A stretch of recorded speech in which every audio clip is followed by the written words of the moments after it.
Bien, seguimos en El Observador TV, vamos a cambiar radicalmente de tema. Vamos a hablar ahora del Parlamento y en particular de la productividad del Parlamento. ¿Se puede medir cuánto producen los parlamentarios? Bueno, hay algunos indicadores, por ejemplo, la cantidad de leyes que aprueban en una legislatura. El politólogo Daniel Chaschetti hace tiempo que viene trabajando en este tema y bueno, viene haciendo un seguimiento de la productividad de las distintas legislaturas. ¿Cómo estás, Daniel? Buenas tardes. Muy bien, por suerte. ¿Cuánto hace que vienen haciendo estos informes? Gracias por invitarnos. Por favor. Mucho tiempo. Sabés que la primera vez que empezamos con estos estudios fue en la segunda mitad de la década del 90. Mirá. El presidente de la Cámara era Jaime Trovo, Sí. El director del Instituto de Ciencia Política era Jorge Lanzaro y se firmó un acuerdo y ahí empezamos a hacer una especie de trabajo en cooperación que en casi todas las legislaturas lo venimos renovando. Lo que hacen ustedes es procesar la información que genera el Parlamento. La web del Parlamento, sí. Claro. Sí. En verdad complementamos eso con marcos teóricos que nosotros Claro. Utilizamos para la investigación. Sabés que los estudios sobre parlamentos en el mundo es una de las subáreas de la ciencia política que tiene más dinámica y que habitualmente, hay revistas especializadas, hay expertos, y como que hemos ido trabajando esa línea de acumulación.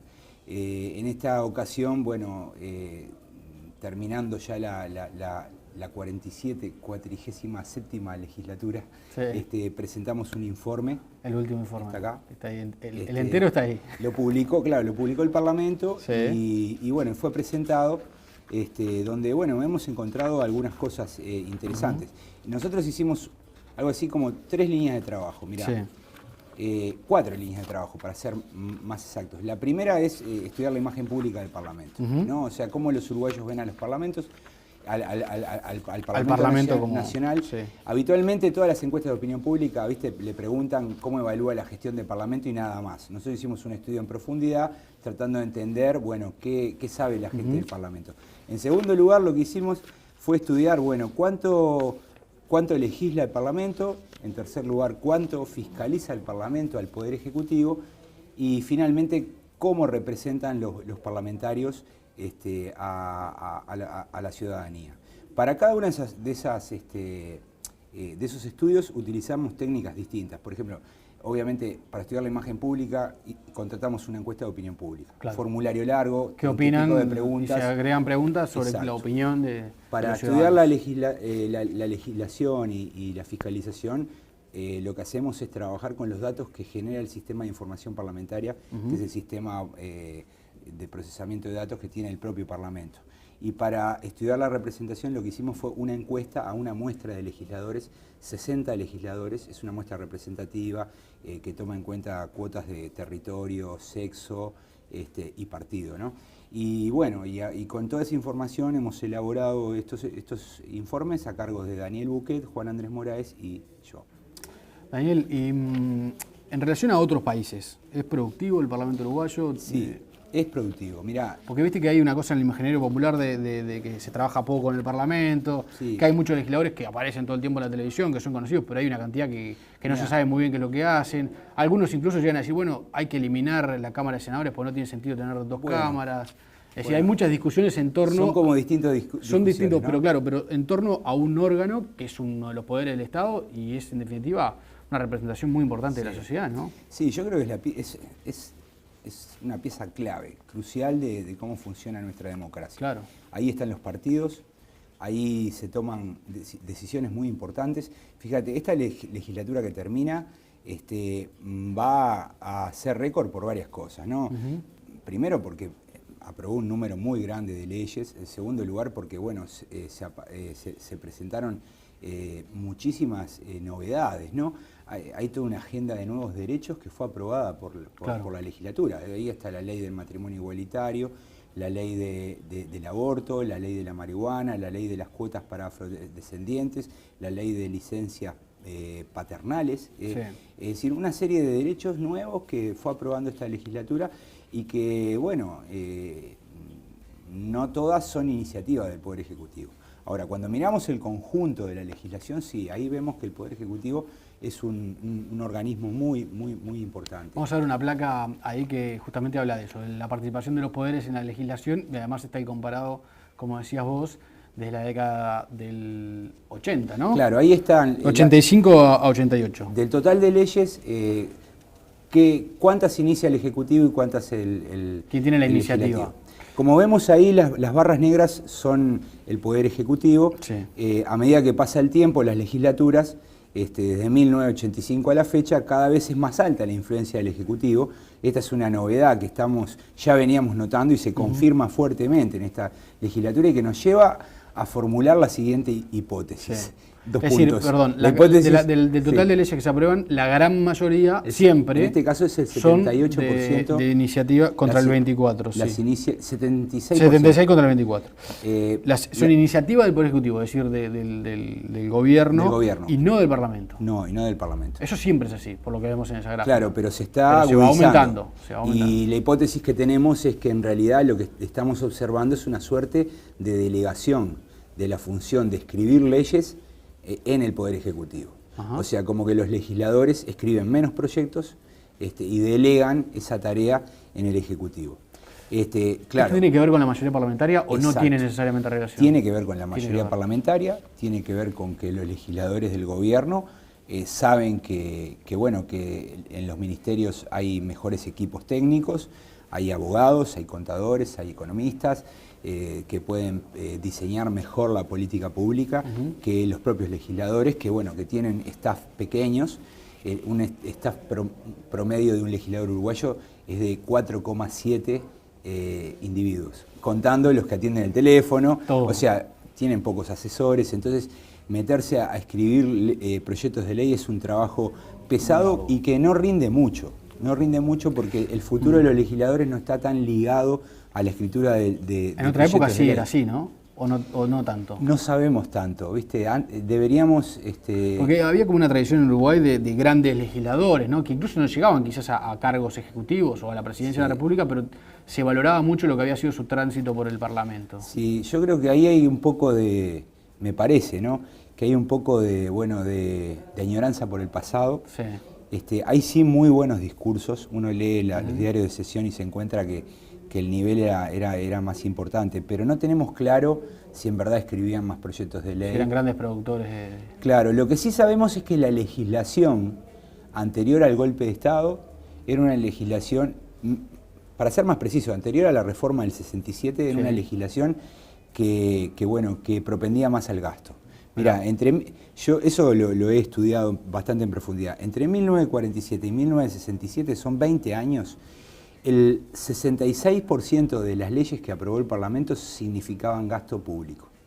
Y entre 1990 y 2010, también 20 años, solo el 17% de las leyes suponen gasto público.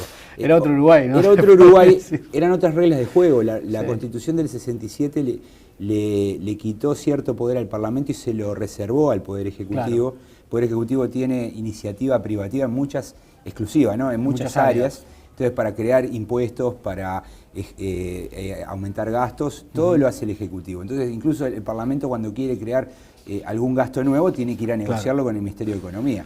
Y por tanto, yo diría que la Constitución del 67 como que modeló un juego nuevo. También es cierto que los partidos eran distintos, ¿no? Yo creo que los partidos post-85 y sobre todo los partidos, digamos, post-2002, son como partidos que están mucho más de acuerdo en torno a cómo debe funcionar la macroeconomía, entonces no aparecen pulsiones hacia el gasto, hay sí defensas del ingreso de determinados sectores, pero no es la hay un cambio importante, ¿no? Es un cambio. Porque hoy uno se imagina a uno, habitualmente hay una lógica que es que la oposición reclama más gasto, y ahora eso no sucede más.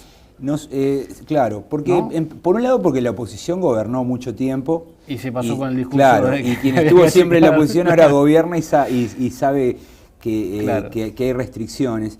Y por otro lado porque me parece que el sistema político uruguayo tiene capacidad de aprender. Nosotros somos duros a veces, los juzgamos duramente, no nos gusta que viaje mucho, no nos gusta que no rindan cuentas. Yo la otra vez veía un titular de hace poquitos días del Observador, de 10 millones de dólares sobre los cuales no hay control. Sí. Ese tipo de cosas no nos gusta, estamos de acuerdo.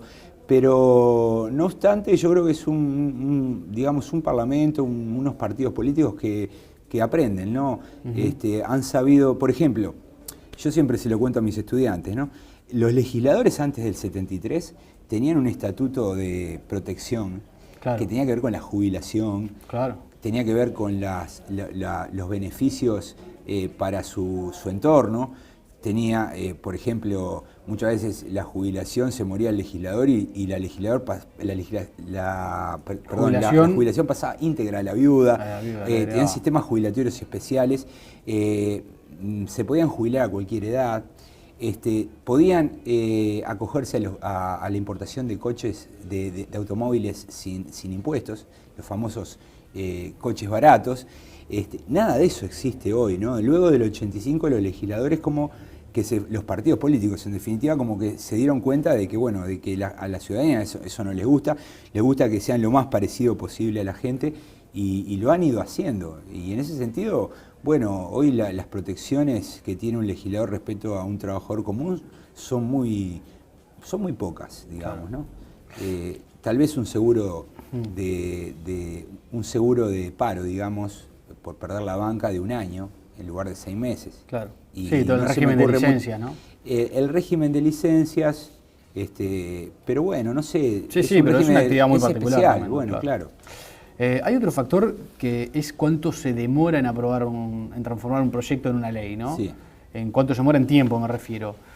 Ahí también hay un dato interesante, porque uno se plantea si eso habla también de la productividad del Parlamento o no necesariamente. Estamos viendo un gráfico ahora que muestra el tiempo promedio que insume aprobar una ley en cada una de las últimas 4 legislaturas. Ahí ha bajado mucho, ¿no? Claro, la línea negra es el total de las leyes, la línea azul son las que propone el Ejecutivo y la línea roja son las que propone el Poder Legislativo.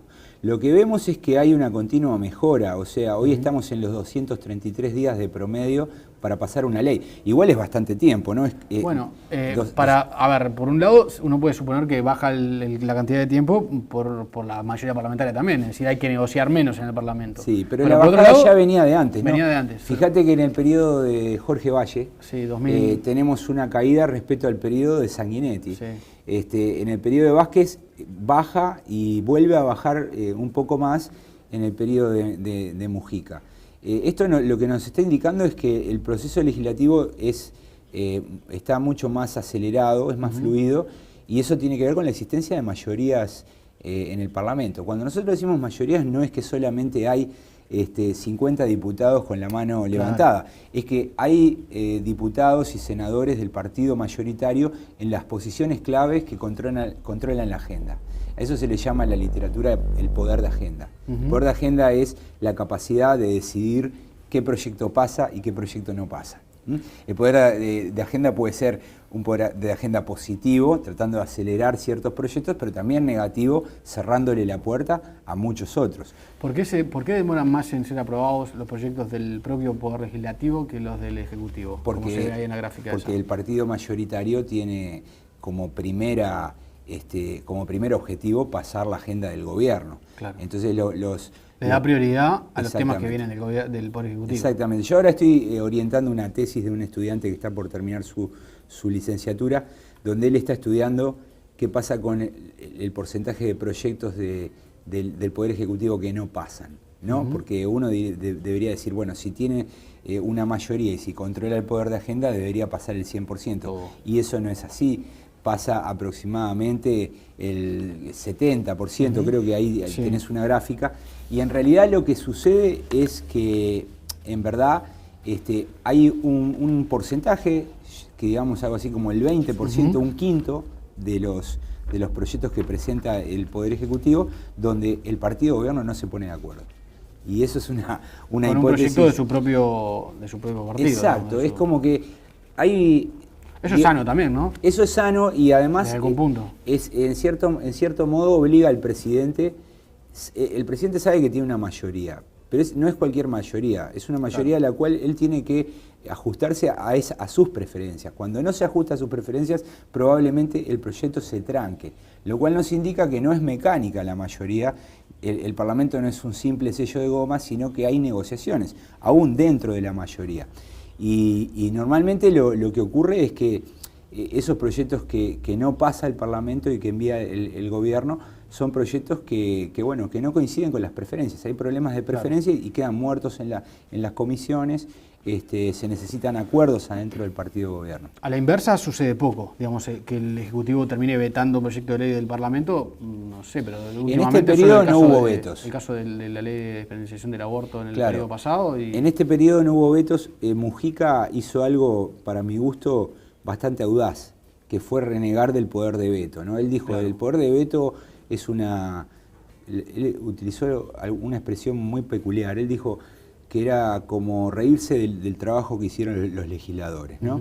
Pero en cierto modo uno debería pensar que el poder de veto para el presidente, el hecho de tener la última palabra frente a una ley y pedirle en todo caso al Parlamento que la vote por una mayoría especial, es un dispositivo institucional pensado para presidentes que están en minoría, ¿no? Claro.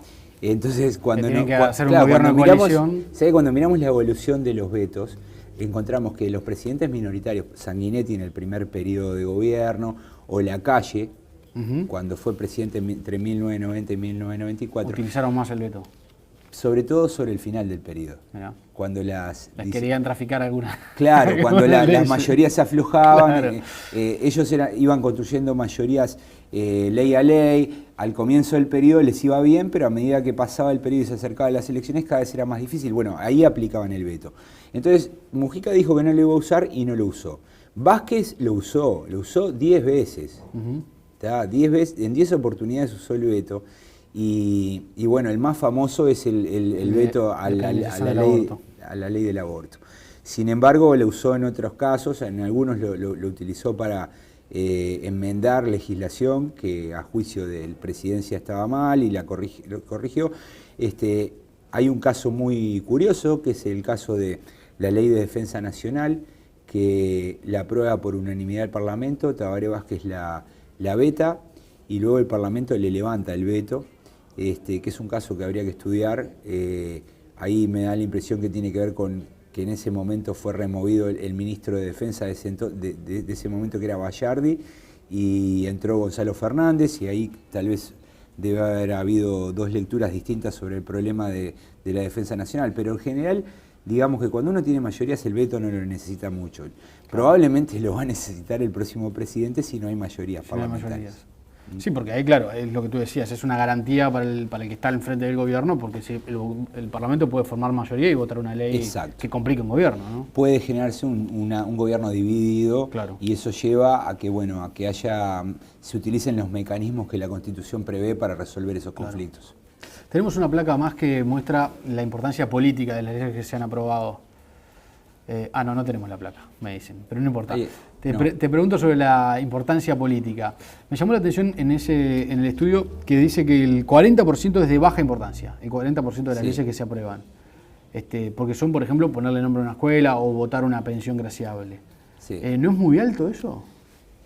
¿Ese porcentaje? Mira, sabes que nosotros habitualmente, como presentamos porcentajes, números, muchos nos han criticado diciendo, pero esto es una visión absolutamente cuantitativista de la legislación, de qué vale aprobar 100 leyes si ninguna sirve para nada.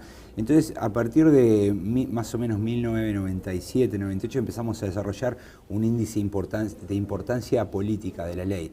¿No? Que lo que tratamos de detectar es en qué medida la ley es importante para la agenda del gobierno y el Parlamento la termina aprobando.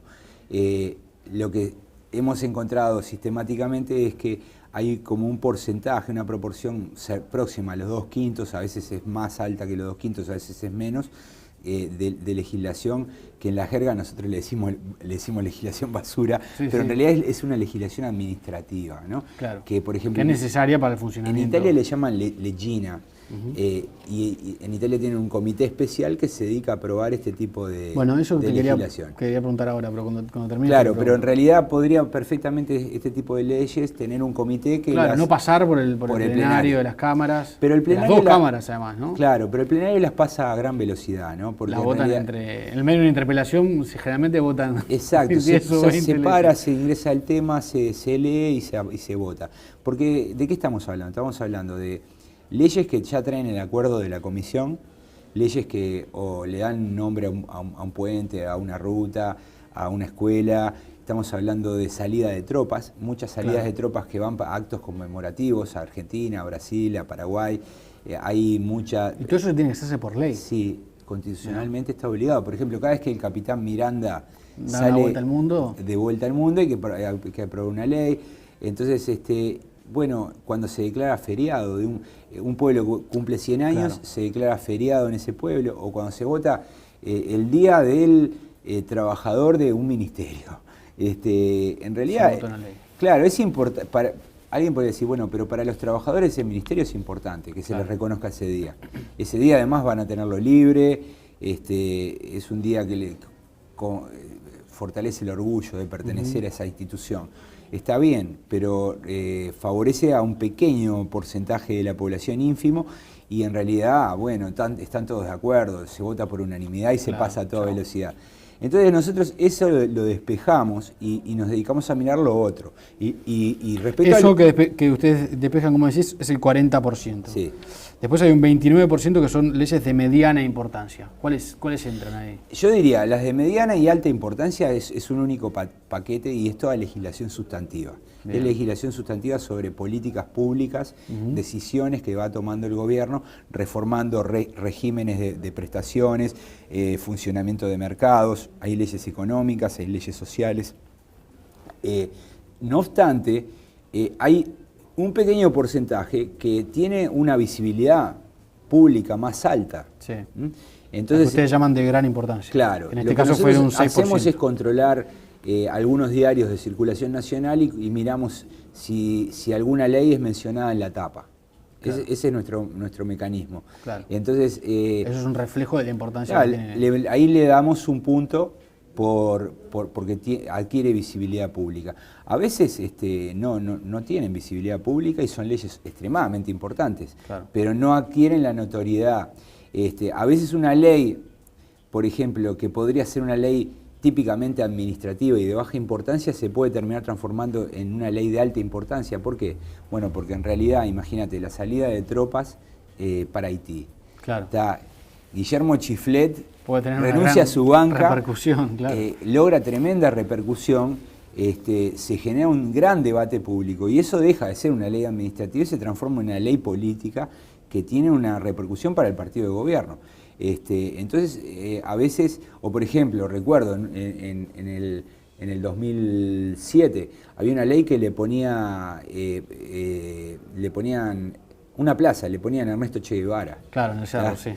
Generó un gran revuelo. Cuando era un nombramiento como tantos. Exacto, y si le hubiesen puesto, pongamos, Florencio Sánchez, hubiese pasado a toda velocidad, pero como era un personaje polémico, que una parte del sistema de partidos no lo veía con buenos ojos, bueno, hubo una gran discusión, ¿no? Entonces, ahí lo que tratamos de captar es, bueno, en qué medida la ley es sustantiva, pero también logra algún tipo de impacto público. Y lo que notamos es que, bueno, es que la legislación así de alta importancia es como que se mantiene estable. ¿Ah, sí? Que cualquiera gobierne, ¿no? O sea, algo así como el 8 o 9% de la legislación rankea como importante. ¿Qué diferencia tenemos en este periodo? La novedad más grande es que han aumentado las leyes relativas a convenios internacionales. Sí, 26% fue en este periodo. O sea, fíjate, tenemos un crecimiento sostenido de las leyes. ¿Eso que nos está indicando? Bueno, que Uruguay está subido al proceso de mundialización, de globalización. Claro. O sea, Uruguay pasa leyes de este tipo porque no son solo leyes con el BID o con el Mercosur, son leyes también de tratados bilaterales con países que van desde protección de inversiones hasta acuerdos culturales. Claro. Pero bueno, nos están hablando y nos están mostrando de un grado de apertura del país importante. Y eso es muy distinto. Hoy estábamos hablando del mundo antes del el Parlamento antes del 73. Bueno, los convenios internacionales no pasaban del 2-3% la legislación. Hoy estamos en el 26%. Eso es un cambio de época y lo está reflejando el Parlamento y la legislación. Lo otro interesante para terminar, Daniel, es que siempre toman periodos de 4 años. Lo que pasa es que... Lo cual ya se toma como que el año electoral es un año de poca productividad. Lo que pasa es que en realidad cuando firmamos el convenio con el Parlamento, queríamos que en el año, que el último año que es corto... Es tener el informe pronto. Tener el informe pronto. Entonces como que resignamos y cuando comparamos para atrás lo que tenemos que hacer es sacrificar el último año de cada periodo. Que debe ser además el menos productivo. Es el menos productivo porque... Hay menos días de legislatura. Exacto, es el año legislativo más corto. Claro. Empieza en marzo y termina en septiembre, o sea, es cortito. Daniel, muchas gracias por haber venido. Para mí, gracias y bueno, un placer estar acá y poder divulgar esto, ¿no? Que es, en definitiva, una tarea de extensión para nosotros los universitarios, ¿no? Claro. Lograr que la gente sepa qué hace el Parlamento y también esta información es muy valiosa para el propio Parlamento. Se pueden corregir cosas leyendo este informe. ¿Se puede acceder al informe? Está colgado de internet en la página del Parlamento. Bueno, perfecto. Daniel, muchas gracias. Hacemos una pausa y ya seguimos.